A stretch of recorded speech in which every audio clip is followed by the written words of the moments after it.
unmute yourself and go ahead. How's it going, guys? How's the volume? You guys can hear me? Perfect. Yeah. Champ, how are you? Tucson native. What's up, Nogales? I'm very excited, man. I'm very excited right now. I can't. I'm anxious. I'm anxious to step in the ring already and give my people what they want. Like I said, which is a good fight. My last time that I fought in Tucson was against Genesis Cervania, and Cervania put me down in I believe it was in the 5th round. And the next round, it came a knockdown from me towards him, and it was just a great fight. And I feel the fans really appreciated that, and the fans really love that fight. And I'm willing to do that again. Obviously, I don't want to be taste the canvas. Obviously, I want to be the one who knocks out my opponent. That's the reason why we're training hard right now. So we're training hard to give the fans what they want. I want to ask you something as in regards to the difference in camps, right? What does an Oscar Valdez look like when you prepare under Manny Robles versus now that you're with Eddie Reynoso as you prepare for a big fight like this? It's a little different. With Manny Robles, I got nothing but respect for him. I love him. He's part of my family. We're still good friends. We always worked hard. Manny Robles and me, we always worked hard. Every day and night, working hard. And that's something that I love because I'm a gym rat. I love staying in the gym. I love training. I love taking care of my body. As far as nutrition, that's something Manny Robles always helped me with. And forever, I will always be grateful with Manny for making me a world champion the first time when 126 pounds WBO world champion. But with Eddie Reynoso is a little bit different. It's a little bit less intensity as far as hard work, giving it 100% as far as a lot of workouts, a lot of drills, but it's a little bit more smarter. He works a lot on the technique. We look in the technical side. We take it down a notch on as far as a lot of intensity.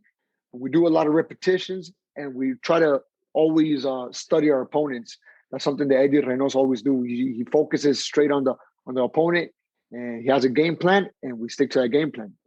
We do a lot of repetitions over and over and over until we perfect the punches, and we're good to go for the fights. So it is a little different. It's somewhat similar, but at the same time, it is different. But both are great trainers. I have them on the top list of best trainers in history. Awesome. Thank you for that. And then one last thing. As far as Conceincao, he brought up this fight, right? That he has the victory over you. And this was, I think, the Pan Am Games, right? Maybe 12 years back. And the fight was actually fairly close. I think it was a 6-5 fight that he ended up pulling the victory out with. The obvious advantages are the height. He's got about 5 inches on you. The reach is about 4-inch reach, if I recall correctly. Those are the obvious things on paper, right? What is it that stands out to you that you remember from that stood out to you when you faced him, aside from those 2 things that I just mentioned? Well, it was very hard to reach him because he's obviously a taller fighter than me, and he knows how to use his distance. So when I was in the amateurs, it was hard for me to step in there and land my shots because he used well his distance. And his record right now doesn't show like he's a great puncher. No, he has only 6 knockouts. But I don't think that's true because when I was an amateur, I remember him hitting me a couple of times and saying, wow, this guy can hit. But now as a professional, it's way different. I feel like I carry my own punch as well. I feel like I advanced more and while I was a professional. And, overall, I feel like I'm a better fighter than I was last year and 2 years and now, way more than I was 10 years from now. So I'm a completely different fighter, and I'm going to try to prove it this September 10th for sure.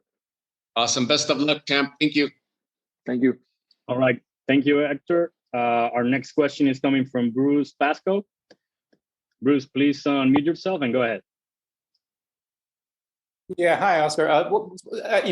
That fight when you had here almost 4 years ago now, I think it was the second time you'd fallen to the canvas at all. And I was wondering that experience and kind of how have you grown as a fighter since then, and how did you was that a particular learning experience that day? Yeah, definitely. It was definitely a learning experience, because actually 2 times that I've fallen in the canvas is because I made a mistake, and that mistake